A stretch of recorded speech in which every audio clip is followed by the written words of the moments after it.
The quantum translation shimmered like broken glass, and the Zarkani battlecruiser Voidrender materialized against the backdrop of burning colony debris. Captain Krellnax watched with clinical detachment as the last fragments of Epsilon 9 tumbled through space. Molten metal, shattered habitat modules, and the microscopic remains of 10,000 human lives. Epsilon 9 had been more than just another colonial outpost. It was a terraforming marvel, nestled in the Taliesin Arm, a region of space most Zarkoni considered too harsh for sustainable colonization.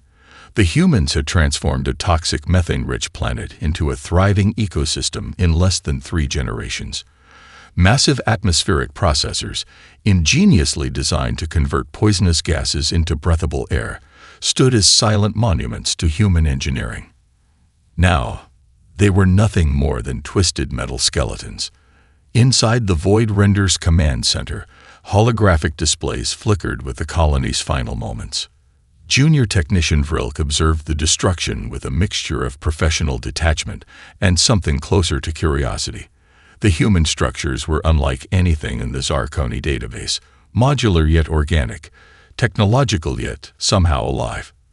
Analysis complete, announced the ship's central eye, its crystalline processors sorting through terabytes of combat data. Colony defense systems were unexpected. Krellnax knew unexpected was a significant admission from a Zarkoni eye. The colony's defensive networks had not simply failed, they had adapted. During the initial assault, automated defense platforms had reconfigured themselves multiple times, presenting targeting challenges that momentarily confused the Zarkoni weapon systems. The colony's final moments played out in a complex dance of technological desperation. As Zarkani energy weapons carved through habitat modules, automated evacuation protocols activated. Not the panicked escape most species would orchestrate, but a methodical, almost mathematical withdrawal.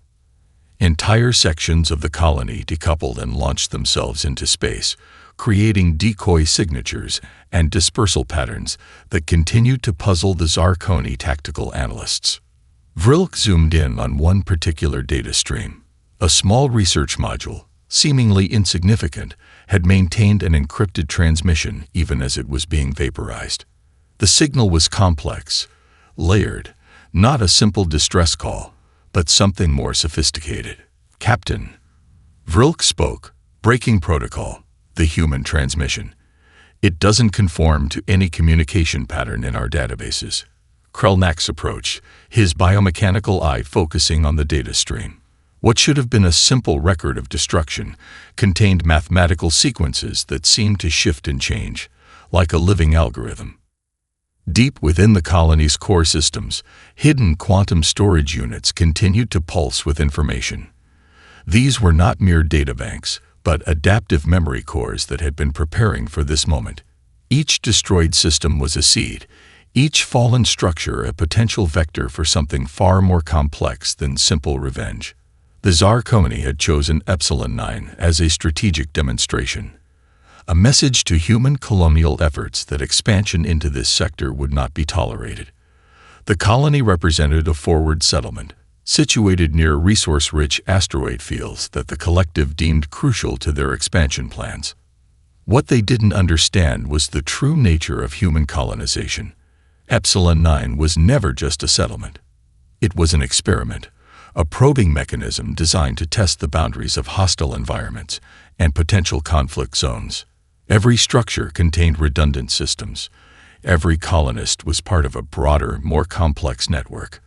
The colony's destruction was not an end, but a transformation. As the Voidrender's sensors continued to sweep through the debris field, something moved. Not a large object, not anything that would typically register on standard scanning protocols. A microscopic drone, no larger than a grain of sand, detached from a piece of fragmented infrastructure. Its quantum-encrypted core began to transmit. Not a distress signal, not a message of warning. A message of preparation. The first error the Zarkoni made was believing that destroying the human colony meant eliminating a threat. They were about to learn that for humanity, Destruction was just another form of communication. The Avalon Prime complex wasn't just a military installation. It was a living, breathing organism of human resilience. Buried 7 kilometers beneath the surface of a nondescript moon, its true scale defied conventional military architecture. Each level was a self-contained ecosystem, capable of supporting multiple contingency scenarios, from prolonged siege to complete planetary isolation. Dr. Kendra Miyamoto stood at the intersection of multiple holographic data streams, her augmented neural interface parsing information faster than most supercomputers could process a single algorithm. Around her, a diverse team of specialists worked with a synchronicity that bordered on the supernatural. Survivors from Epsilon 9, military strategists, xenobiologists, and quantum communication experts. Incoming quantum burst from Outpost Hermes, announced specialist Marcus Chen, his fingers dancing across a haptic interface that seemed to breathe with living light. It's not just survivor data. They've managed to extract something different. A holographic representation materialized, a 3-dimensional map that was part star chart, part living network diagram. Each point of light represented more than a location. These were quantum-entangled communication nodes, survivor pods, and fragments of technology that had escaped the Zarkoni assault. What made the display extraordinary was its apparent ability to reconfigure itself.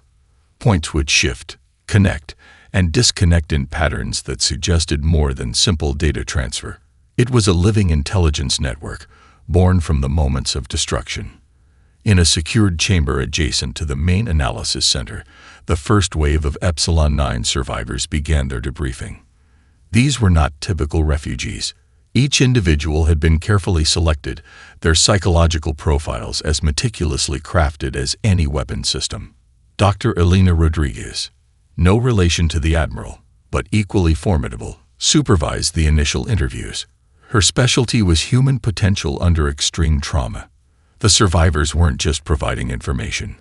They were being transformed into a collective intelligence weapon. The Zarkoni made a fundamental miscalculation.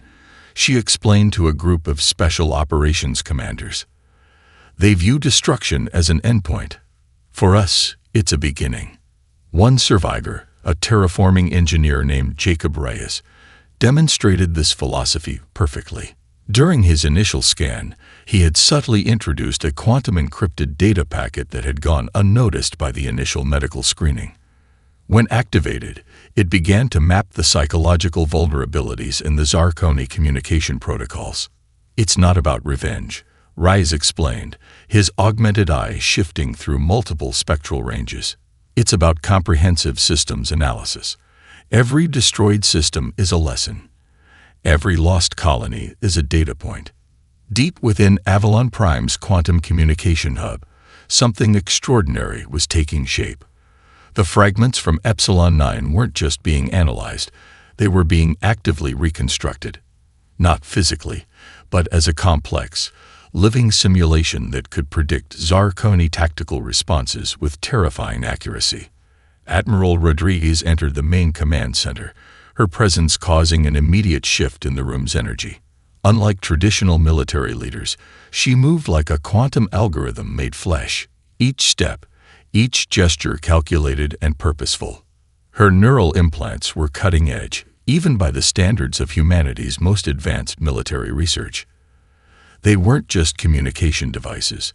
They were adaptive intelligence platforms that could predict conflict scenarios with mathematical precision.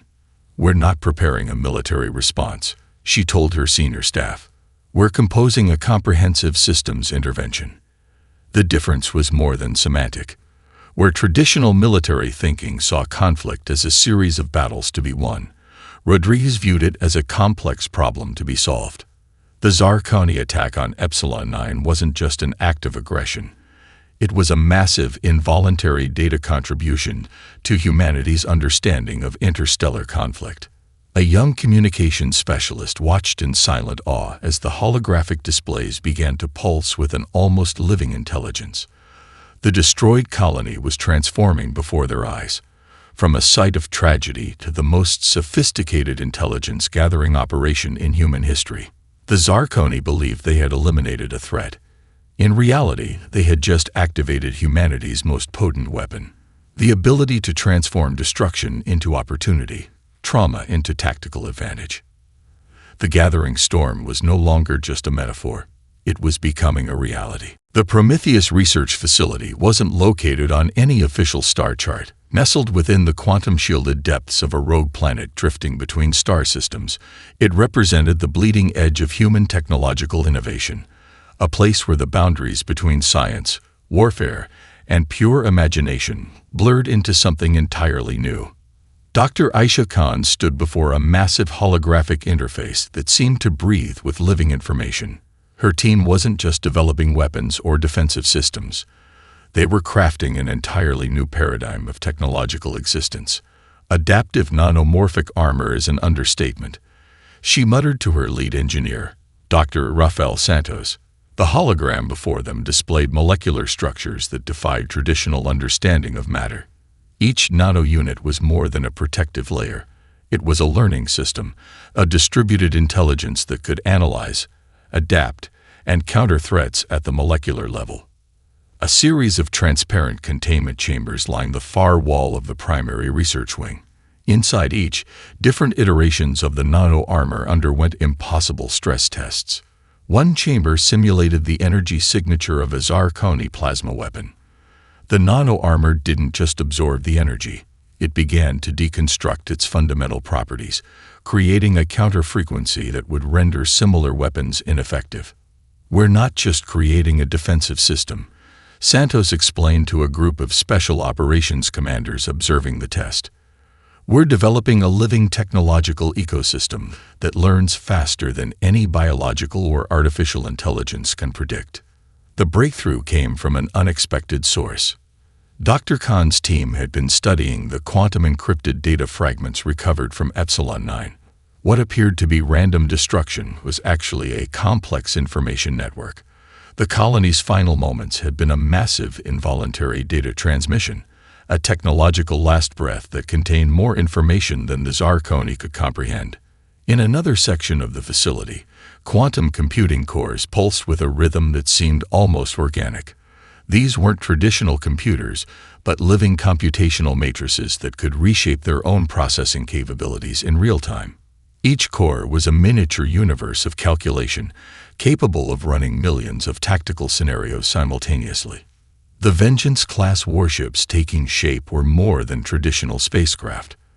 They were mobile technological organisms, each vessel a complex ecosystem of adaptive intelligence. Traditional spacecraft design relied on fixed systems and predictable responses. These ships would be living entities, capable of restructuring their entire operational matrix based on instantaneous threat analysis. Dr. Elena Volkov, a specialist in xenotechnological adaptation, demonstrated one of the most revolutionary aspects of the new design.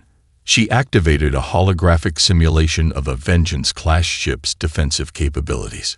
What looked like a standard energy shield was actually a dynamic quantum field that could not just block incoming attacks, but could actively manipulate the fundamental properties of incoming projectiles. "Watch this," Volkov said, her augmented eye tracking multiple data streams simultaneously. The holographic projectile approaching the ship began to lose coherence, its molecular structure subtly manipulated by the ship's defensive field. It wasn't deflection or absorption. It was complete informational deconstruction. The military commanders watching the demonstration understood the implications immediately. This wasn't just a technological advance. It was a fundamental reimagining of space warfare. A small team of survivors from Epsilon 9 worked alongside the researchers, their trauma transformed into a laser-focused determination. Jacob Reyes, the terraforming engineer who had introduced the initial quantum-encrypted data packet, now provided insights that were proving crucial to the nano-armor's development. "The Zarkoni think in linear terms," Reyes explained during a strategy session.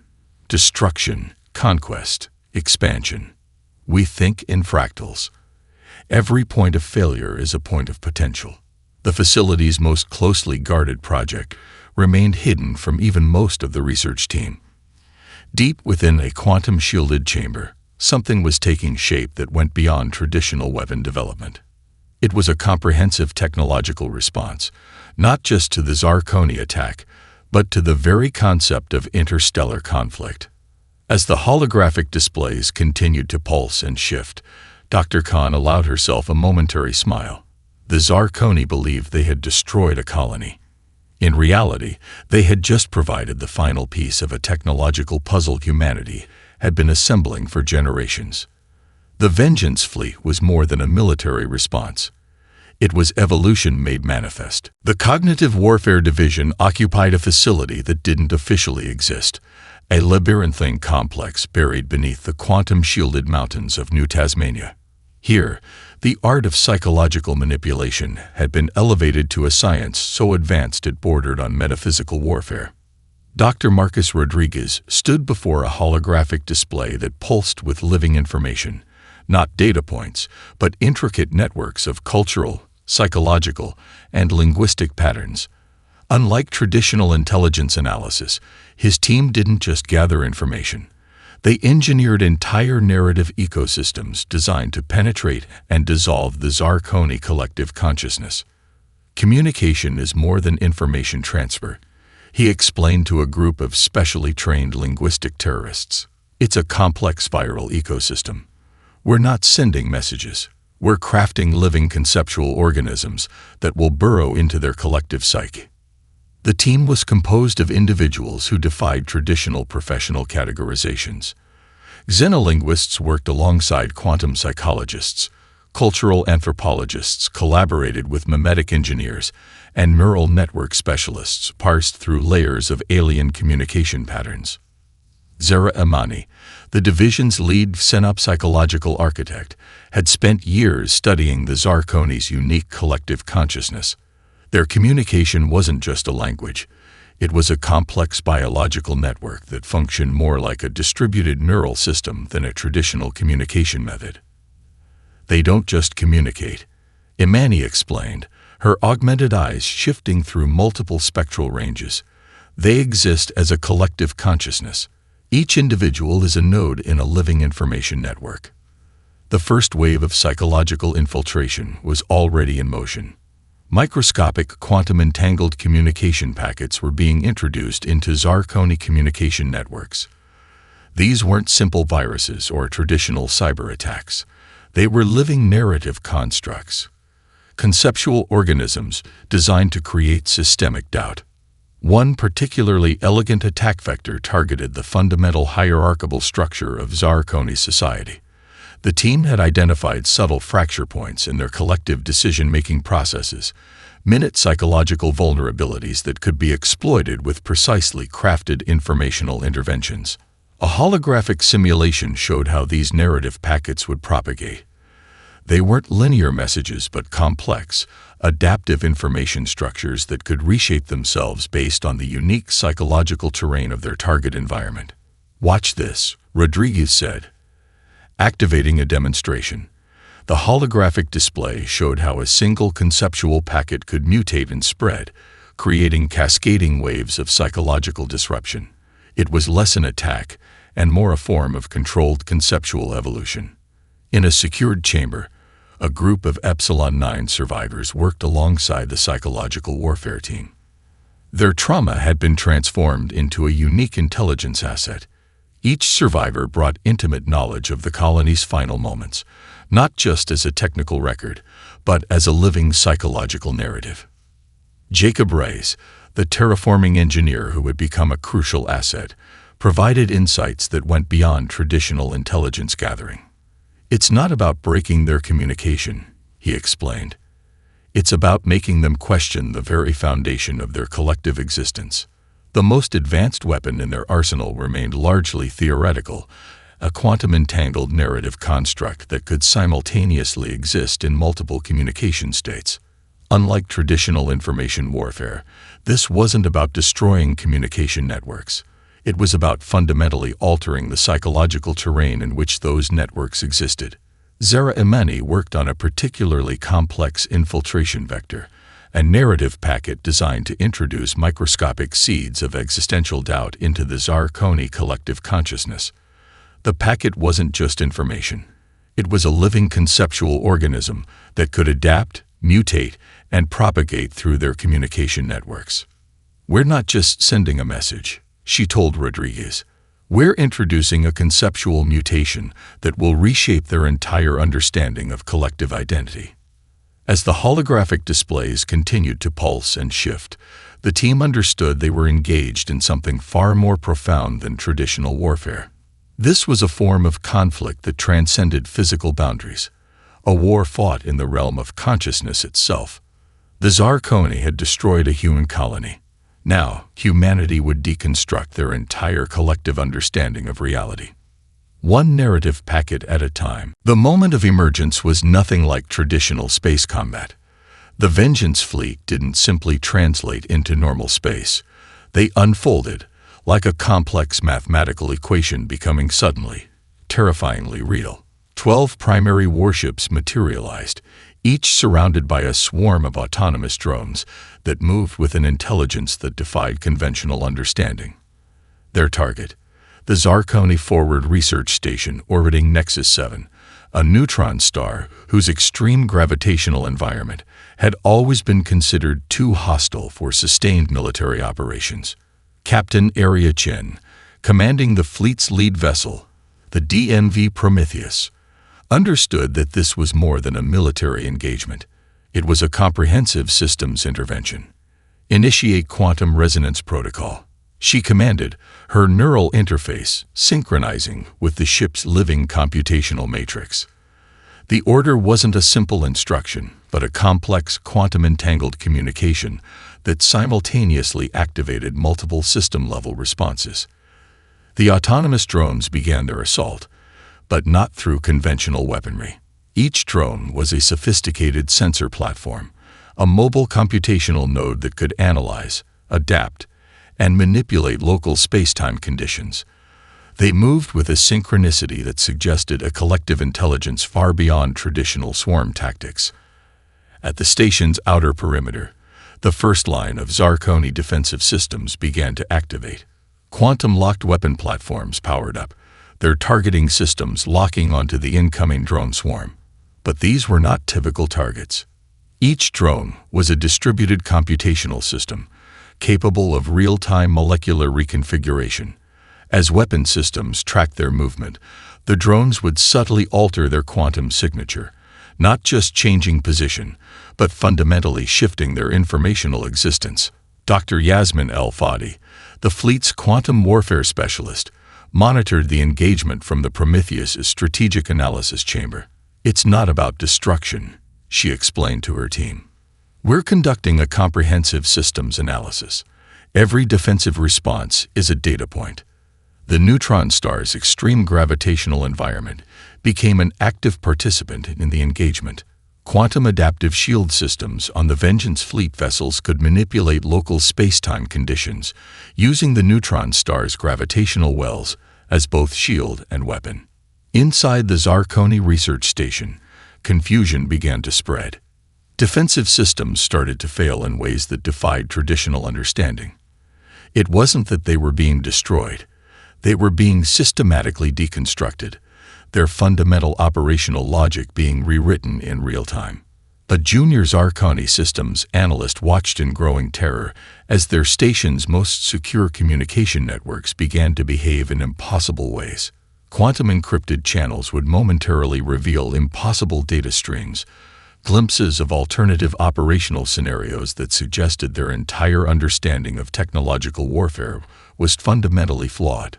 Captain Chen's true strategic brilliance revealed itself not in destruction, but in comprehensive systems manipulation.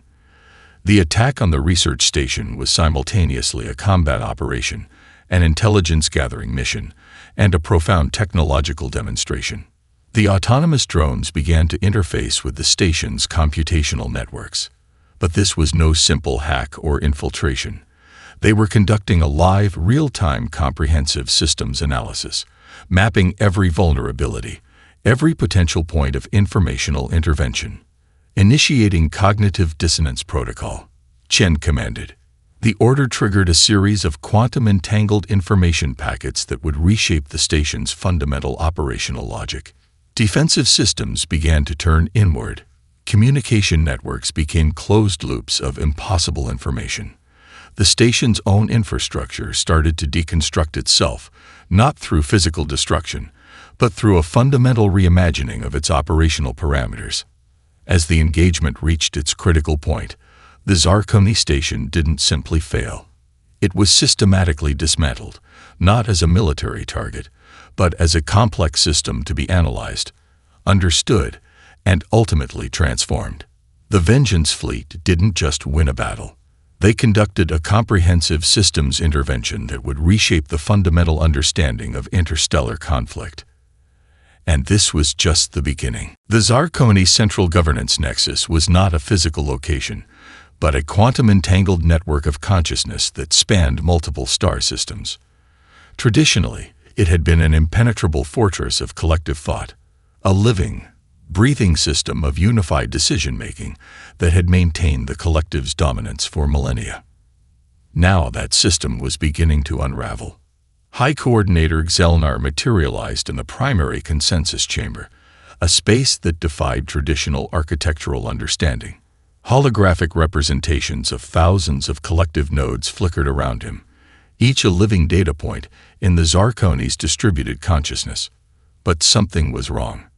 The first signs of systemic failure were subtle. Communication nodes began to develop unexpected latencies.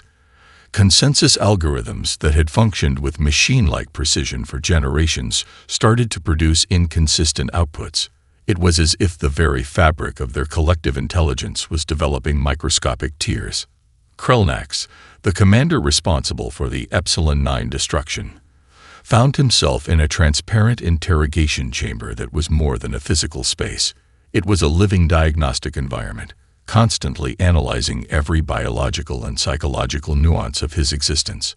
Explain the inconsistencies, demanded a chorus of voices, not external, but emerging from within Selnar's own consciousness. The interrogation was happening simultaneously across multiple levels of perception, each layer peeling back to reveal deeper levels of uncertainty. The attack on the research station had introduced something far more dangerous than a traditional military threat. It was a comprehensive systems virus that attacked the very foundation of Zarkoni collective thinking. Quantum communication channels began to produce impossible data streams. Moments of collective memory would fracture and reassemble in ways that defied their established understanding of consciousness. Some nodes began to experience what could only be described as existential doubt, a concept entirely foreign to the Zarkoni's unified consciousness. Junior analyst Frilk, who had been present during the Epsilon 9 destruction, found himself at the center of an unprecedented phenomenon.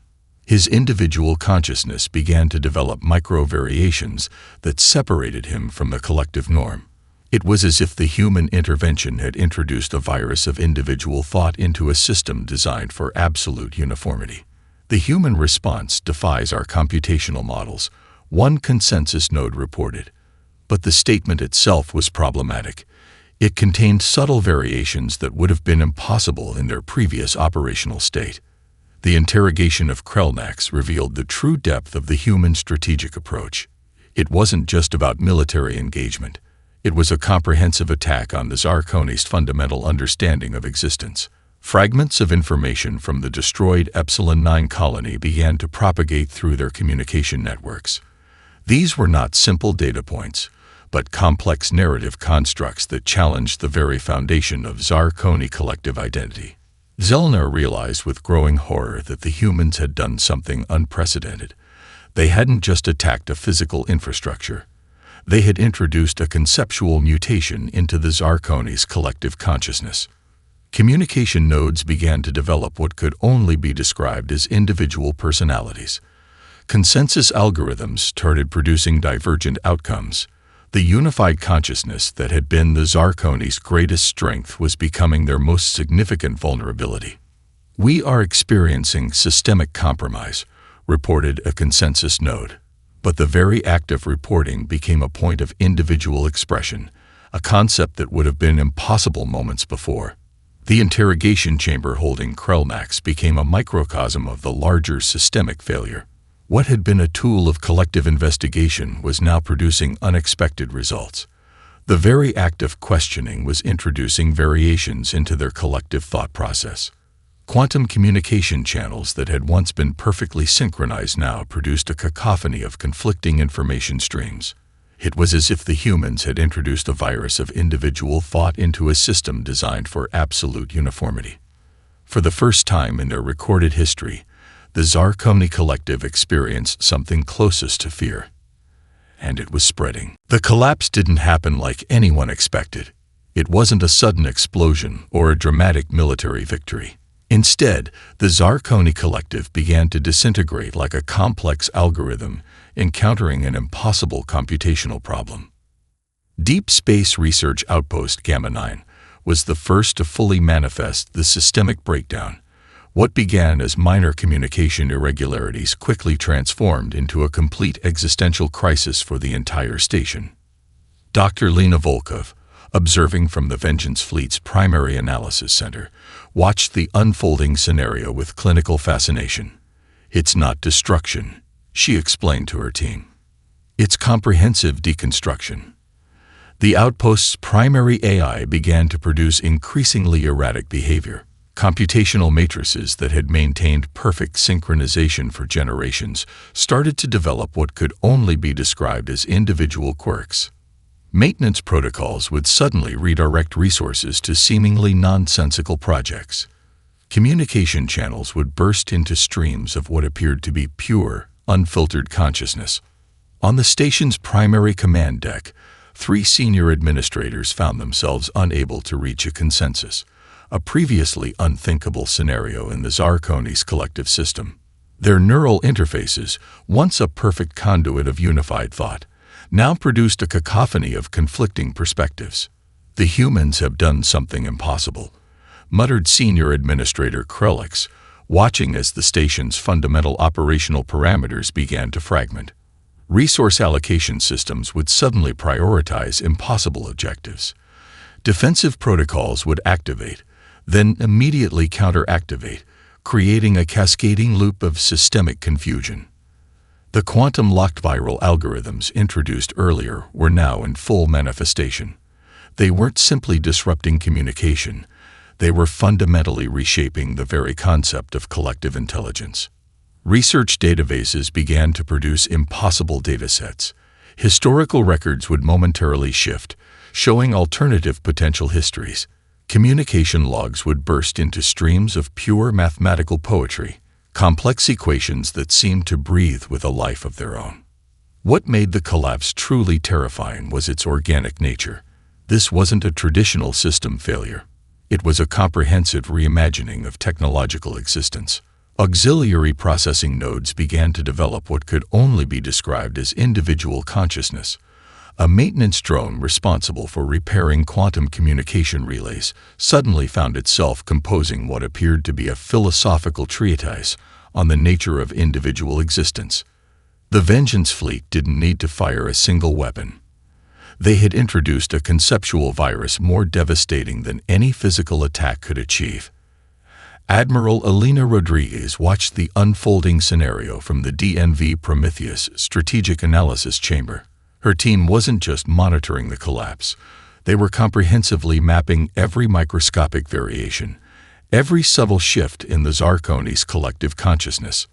"We're not destroying them," she explained to her senior staff. "We're providing them an opportunity for evolutionary transformation." On multiple star systems, similar scenarios began to play out. Research stations, military outposts, even civilian infrastructure began to experience comprehensive systemic breakdown. But it wasn't destruction. It was a profound, fundamental reimagining of technological existence. Quantum communication networks that had once been perfectly synchronized now produced a living, breathing ecosystem of information. Each node began to develop what could only be described as a unique personality.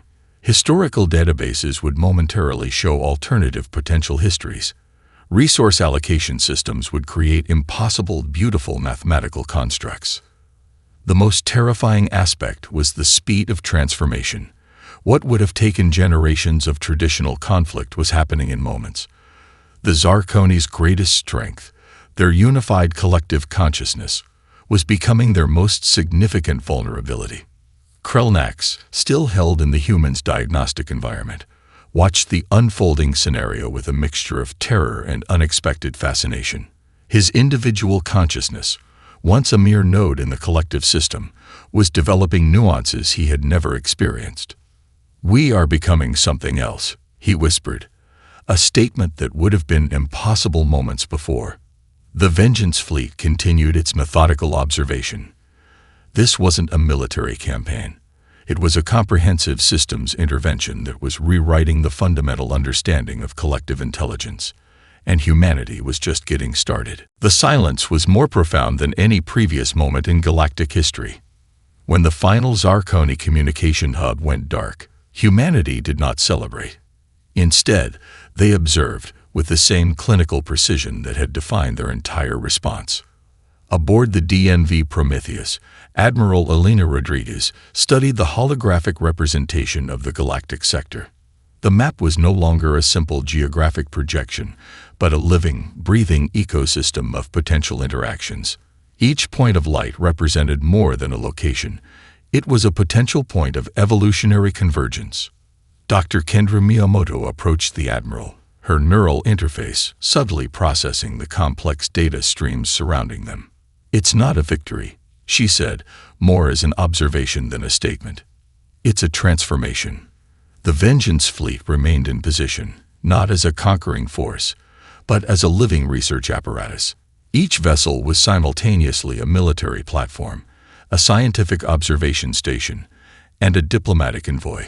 They were conducting the most comprehensive first contact scenario in known history. Fragments of the Zarkoni collective consciousness continued to transmit, not as a unified signal, but as individual streams of consciousness. What had once been a monolithic collective was now becoming something entirely unprecedented. Individual nodes were developing unique perspectives, creating a living, breathing network of emerging intelligence. On the bridge of the Prometheus, a quantum communication specialist named Aria Chen tracked these transmissions. "They're not dying," she explained to her team. "They're being born." The transformation was happening across multiple levels of existence. Technological infrastructure was reshaping itself. Communication networks were evolving. Even the fundamental understanding of collective intelligence was being rewritten in real time. Krelnax, once a high-ranking Zarkoni commander, now existed in a state between individual consciousness and collective memory. His neural pathways were simultaneously fragmenting and reconstructing, creating something that defied traditional understanding of individual and collective identity. "We are becoming," he would occasionally transmit, a phrase that carried more philosophical weight than any previous Zarkoni communication. The survivors of Epsilon 9, who had been integral to this entire intervention, watched the unfolding scenario from a specially designed research vessel. Jacob Rice, the terraforming engineer who had become a key strategic asset, understood the profound nature of what was happening. Destruction was never the goal, he explained during a strategy briefing. "We're midwives to a new form of galactic existence." Humanity's approach had been fundamentally different from traditional conquest. They had not sought to destroy or subjugate. Instead, they had introduced a comprehensive system of evolutionary potential, a way of challenging an entire civilization to reimagine its own existence. The Vengeance fleet was more than a military formation. It was a living research apparatus, a diplomatic envoy, and a catalyst for galactic transformation. Each vessel carried not just weapons and defensive systems, but comprehensive scientific laboratories, diplomatic communication arrays, and adaptive cultural interfaces.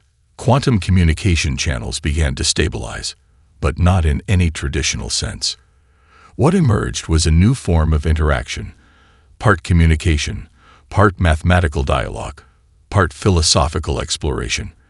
The boundaries between individual and collective, between technology and consciousness, were becoming beautifully blurred. We have introduced a new variable to galactic existence, Admiral Rodriguez noted in her primary log. The statement was both a scientific observation and a profound philosophical declaration. The destroyed colony of Epsilon 9 had been more than a tragic loss. It had been the first point of a much larger transformation, a quantum seed planted in the most hostile of environments, now blossoming into something unprecedented. As the final transmission from the former Zarkani communication hub faded, something new began to emerge.